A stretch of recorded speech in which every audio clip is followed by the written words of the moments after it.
We're back for another episode of Sports Talk Philadelphia.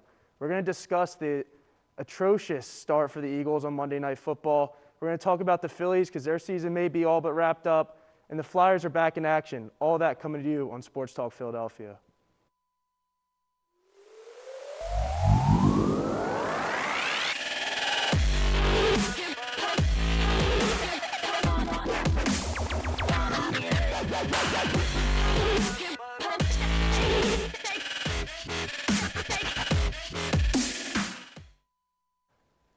Welcome back to Sports Talk Philadelphia. I'm your host today, Caleb Flieger. I'm joined by my co-producer, Aiden Tuksinski. Aiden, how you doing? Doing well. How are you, Caleb? Good. We have Shane Nolan back for another episode. Shane? How you doing? Good. And we have Mike Holden, new to Sports Talk Philadelphia, back for another episode. Mike? Happy to be back. All right, well, let's hop right into the Eagles talk because that seems to be the talk of the city right now. The Eagles on Monday Night Football just put up an atrocious effort against the Dallas Cowboys, losing 41-21, and just did not look good across the board. Jalen Hurts, he looked average. He had 326 yards passing, 2 touchdowns, 2 interceptions, which one of those interceptions was a pick six. And Miles Sanders, which seems to be having everyone scratch their heads right now, 2 carries for 27 yards. And this is now another week where Nick Sirianni's play calling has come into factor in the Eagles games. Happened last week against the 49ers, and it came back into play this week. And Aiden, I want to talk to you about this. How frustrating has Nick Sirianni's play calling been the past 2 weeks? I think his play calling has just been atrocious, honestly. Obviously, week 1, we were very high on it. They looked really good against the Falcons. It was really balanced. To go from running the ball 31 times 2 weeks ago against the Falcons to now running the ball 3 times against the Cowboys, it just makes absolutely no sense. The only rational thought that I had was maybe he just didn't trust our offensive line because we had a few injuries here and there. But other than that, there's no reason you should run the ball that little in a game that big. Yeah, and Nick Sirianni always put the emphasis on he wants to spread the ball, and he doesn't want to be too predictable. And it's pretty predictable when you run the ball 3 times overall and pass it over 40. So, Mike, I want to go to you. How frustrating was watching that game on Monday night? Frustrating games watching as an Eagles fan that I can remember. I mean, that his game plan and just coaching in general was just horrible. I mean, like you guys said, Miles Sanders, 2 rushes for 27 yards, and one of them was for 24 yards. It's just unacceptable.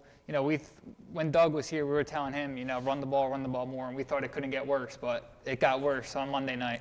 So, yeah, I mean, just 18 first-half plays, just unacceptable, and just coaching's got to be better. Yeah, another thing that came to awareness over this past week against the Cowboys was the Eagles' defense. The past 2 weeks, they looked phenomenal. They kept their opponents to under 20 points, which is very good for the NFL, but this week allowing 41 points, and a big stat to that was 160 yards they'd given up rushing.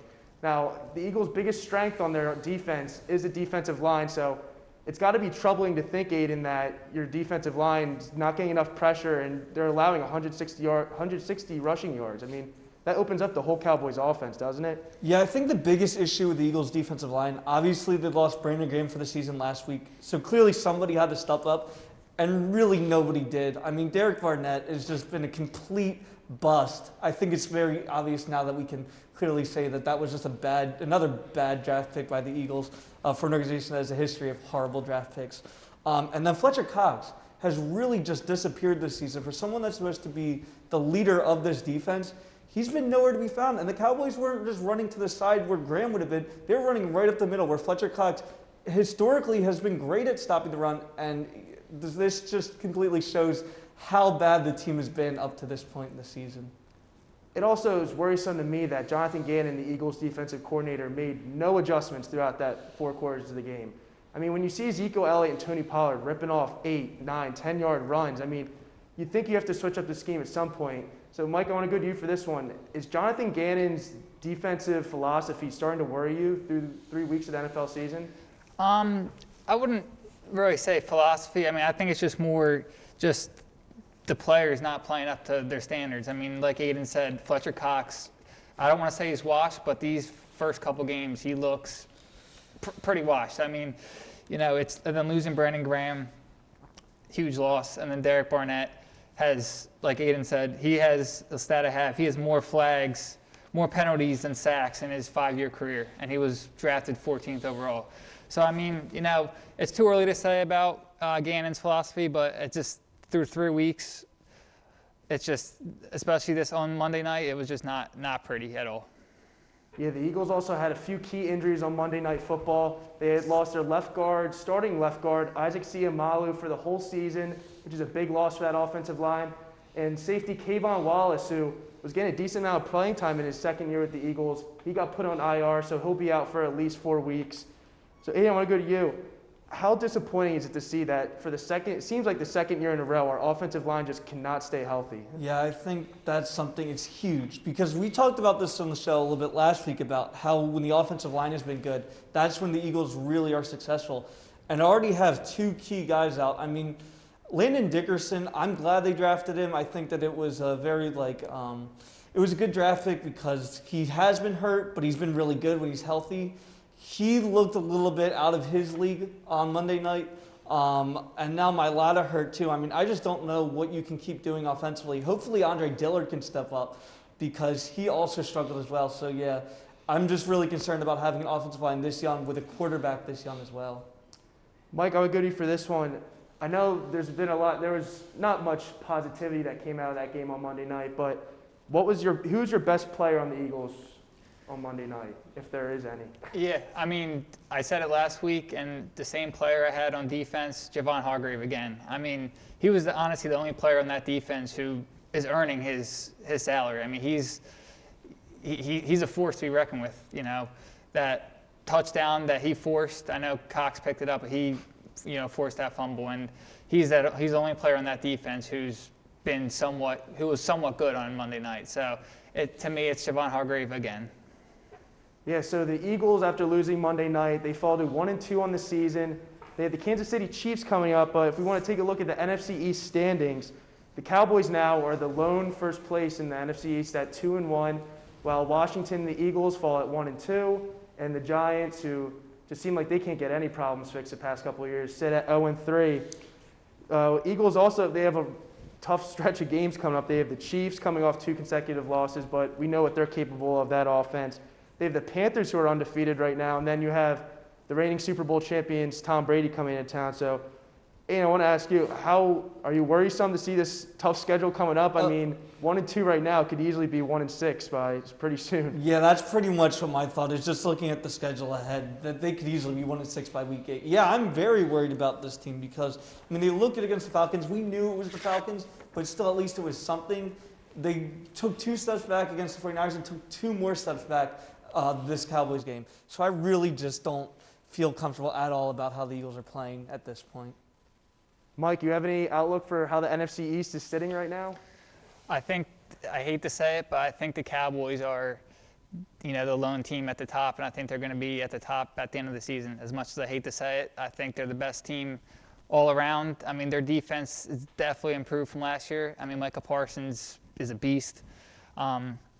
And I hate to say it, but it is. I think the Cowboys do stand apart from the rest of the NFC East. Yeah, I agree with that. The Cowboys especially, it hurts for me to say it, but if their defense plays like they did on Monday night, they're going to be a very hard team to stop if they stay healthy on the offensive end. Next, I want to go into this upcoming Sunday at 1 p.m. The Eagles are hosting the Kansas City Chiefs surprisingly, I don't think anyone understood, they're at the bottom of their division right now.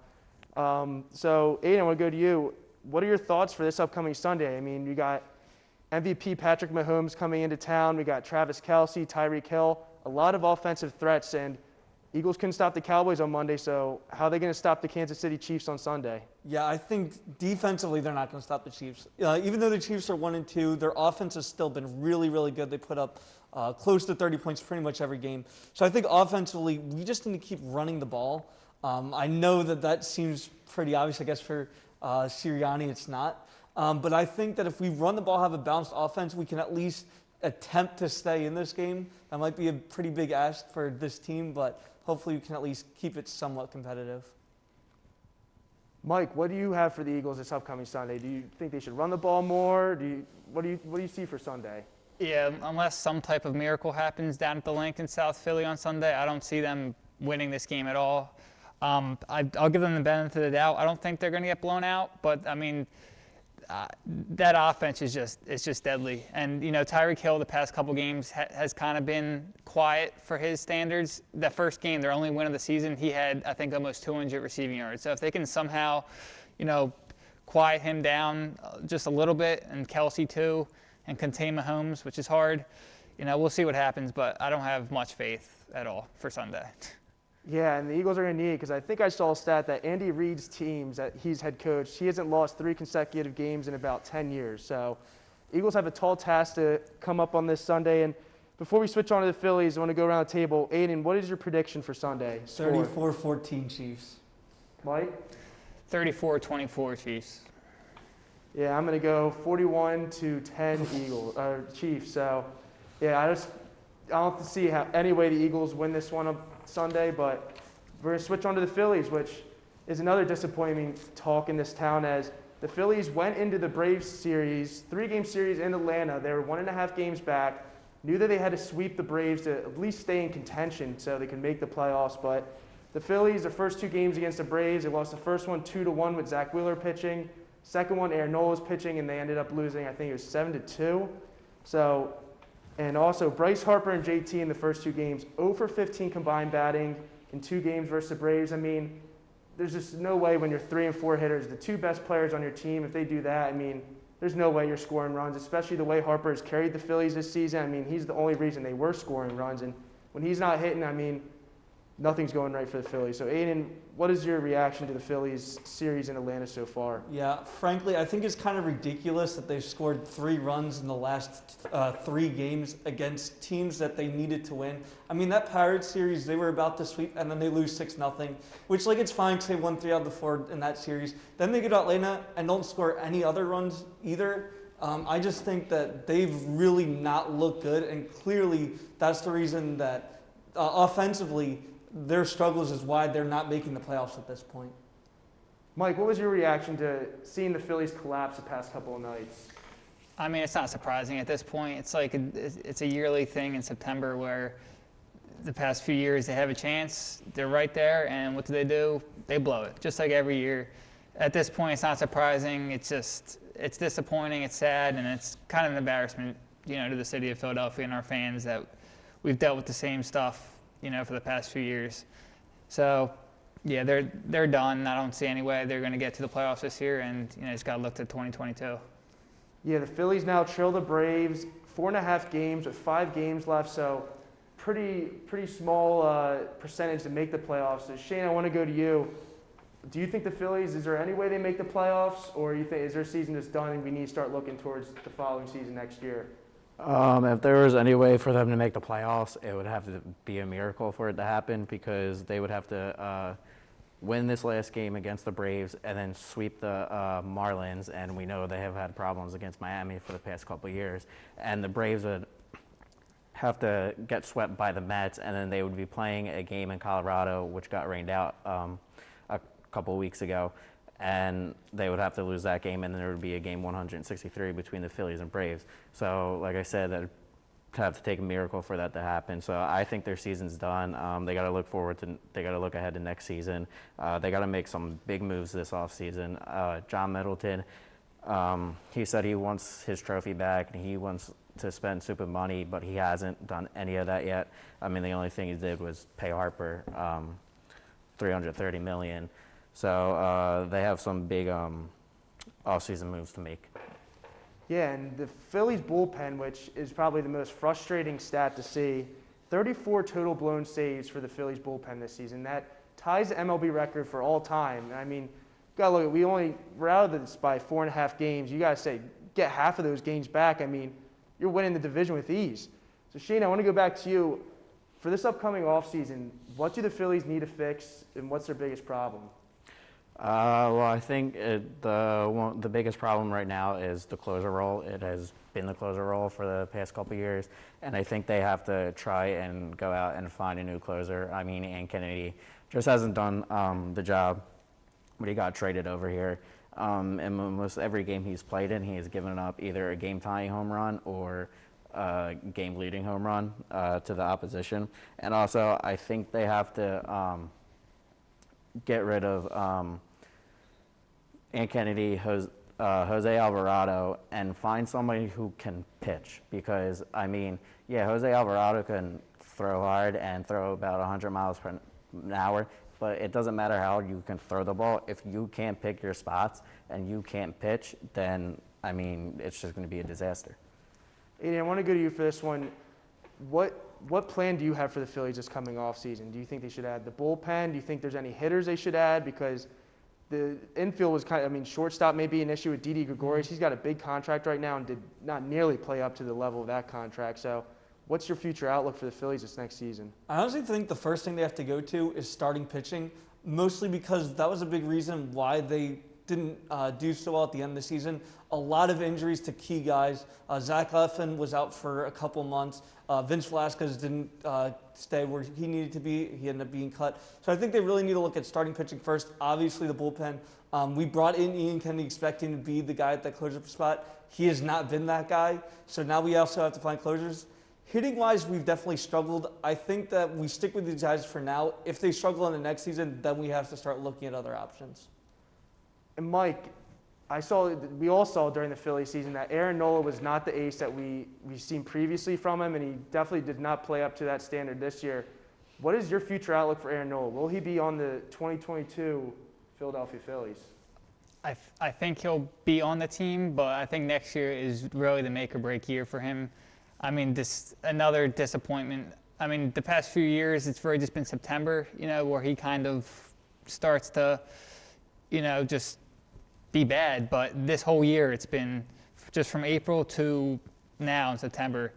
I think his ERA is like 4.50, so it's just another disappointing year for him. And I think he'll be on the team next year, but he really needs to change something next year if he wants to keep pitching for the Phillies beyond 2022. Yeah, that all but wraps it up for the Phillies. We're going to head straight to the Flyers, who just started up their season. They opened up a preseason game at home against the Islanders. They did lose that game 3-2 in overtime. Carter Hart had 17 saves in that game. Shane, I want to go to you. What is your expectation for the Flyers this year? My expectations for them is to make the playoffs. I think that they're probably going to be one of the top three teams in the division if Carter Hart has a bounce-back year. That's the most important thing for the Flyers right now, is for Carter Hart to play how he did in the 2019 and 2020 season.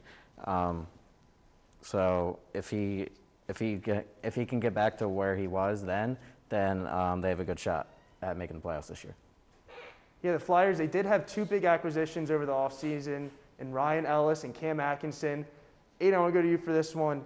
What was your biggest acquisition for the Flyers this offseason, and any sleeper moves that they did that wasn't really talked about? Yeah, so I think the biggest one there is Ryan Ellis. We talked a lot about this on the show last year, where was it the defense's fault that the Flyers weren't doing well, or was it Carter Hart's? I mean, I really thought it was the defense. So getting someone in Ryan Ellis, who's more of an offensive defensive player, that might seem a little bit counterproductive, but he's been a really good offensive player. I think that at least adding another defender is something that's really important in this team. I also look at Rasmus Ristolainen. I hope I'm pronouncing that right. I'm probably not. He had 631 hits in the last 3 seasons. Our defense last year was pretty soft, regardless if Carter Hart struggled. So I'm glad that we're getting someone in who is a physical defender. I think that will help the Flyers a lot. Yeah, Mike, after a disappointing 2020 season with the Flyers, because we all know the collapse that they had, do you think they're going to make the playoffs this year, or do you think it's going to be the same story as last year? Have a bounce back year. I mean, they need a bounce back year, and they need to get back to the hockey they were playing in 2019 when in that COVID year when they won their first playoff series since 2012 when they beat the Canadiens and then lost to the Islanders. But I think they can make the playoffs.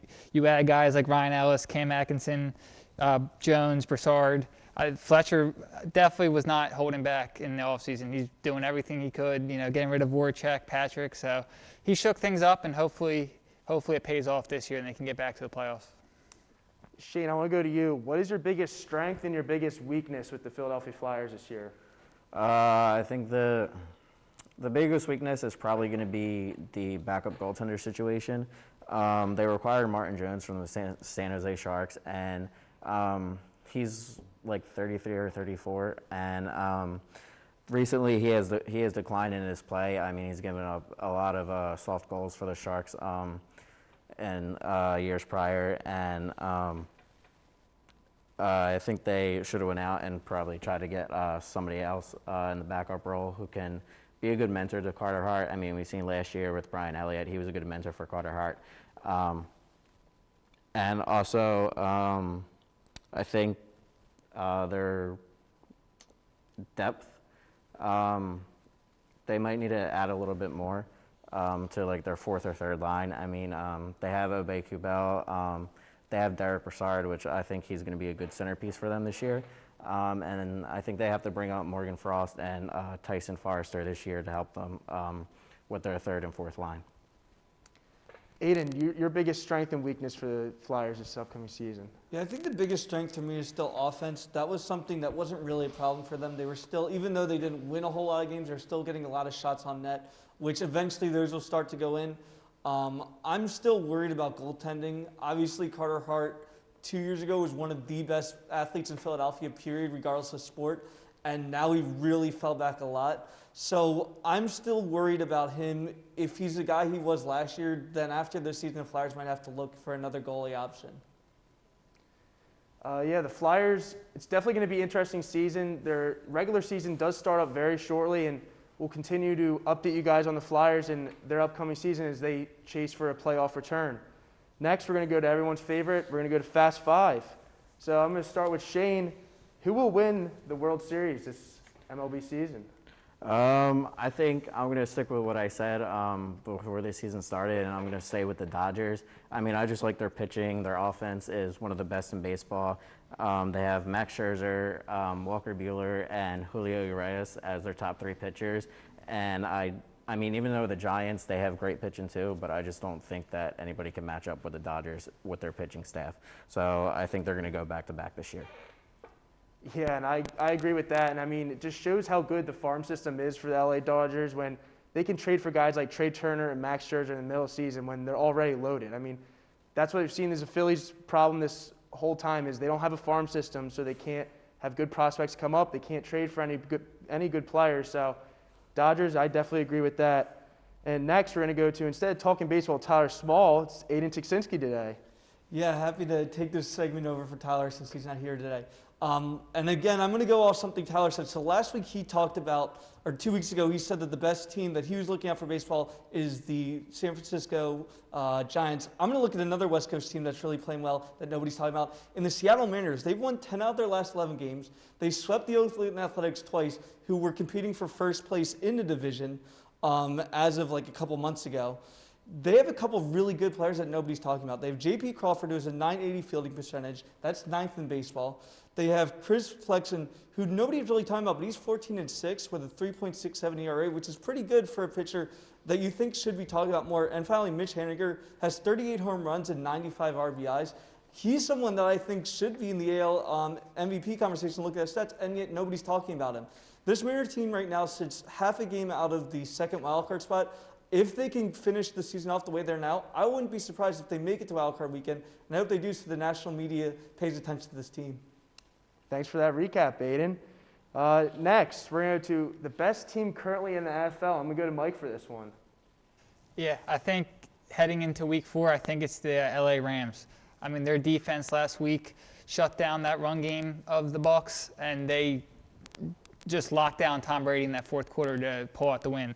And, you know, I think Matt Stafford is the QB that they need to get over the top. I don't think Jared Goff was that person. I think Stafford is perfect with McVay in that offense. 9 TDs through 3 games is the most for a QB in Rams history. So I think right now it's the Rams, but that could change, you know, with teams like the Chiefs. But I think heading into week 4, I'm going to say the Rams. Yeah, I agree with that. The Rams defense, you got to look at that. They have 2 top defensive players in the entire NFL, and Jalen Ramsey and Aaron Donald. And then on the offensive side, all the weapons they have on offense, they got Robert Woods. I mean, Cooper Kupp, who's just erupted this year. I mean, he's going off. I mean, I think Cooper Kupp needs 169 receiving yards to break the NFL record through the first 4 weeks of the NFL season. So that offense definitely looks electric. Next question, we're going to go around the table and answer this one. Aiden, favorite athlete of all time? My favorite athlete is definitely the first one that I fell in love with, Jimmy Rollins. Just someone that always brought energy to the field, always wanted to win, was a consistent leader throughout the Phillies' 5-year run in the playoffs. So that's my guy right there. Shane? My favorite athlete of all time is Shane Victorino. When the Phillies were on the run from 2007 to 2011, I kind of he was my favorite player because as a kid, if you see somebody in your favorite team who has the same name as you, I mean, you kind of just make them your favorite player. But also just because he was a great piece, and no one talks about him a lot, and like helping them win the World Series and stuff like that. But he was just a great player for them to help them in all those years, and he was just a very underrated player on that team. Mike? Yeah, sticking with the theme of those Phillies teams, I got to go with Chase Utley for me. I mean, he was my idol growing up, and he, in my opinion, was the heart and soul of those Phillies teams. And that World Series play in Game 5, the clincher, when he threw out Jason Bartlett at home plate to keep it a tie game, is a play I always remember, and one of the greatest plays, in Phillies history. So for me, it's Chase Utley. Yeah, I'm going to switch it up. I'm going to go football. I'm going to go I don't know if this will ever change, but Deshaun Jackson. I mean, when I was growing up and watching the Eagles, just the swagger he played with and the electrifying plays down the fields that he would make. I mean, I remember probably one of my earliest Eagles memories is Miracle in the Meadowlands when he took that pump back. He fumbled it at first, took it back to the house, was dancing around in the end zone. I mean, Deshaun Jackson, just the way he played for the Eagles, and it was sad to see the departure that happened with Chip Kelly and him, but Deshaun Jackson is definitely going to be one of my all-time favorite athletes. And we're going to go to our last Fast Five question. We're going to go back to Shane for this one. Early Stanley Cup NHL favorites for this upcoming year? I think it's going to be the Tampa Bay Lightning. I think they're going to go on a three-peat. It's very hard to do that in hockey, but they have one of the best offenses. Awesome. That's all we got for you guys today on Sports Talk Philadelphia. I want to thank you guys for all watching.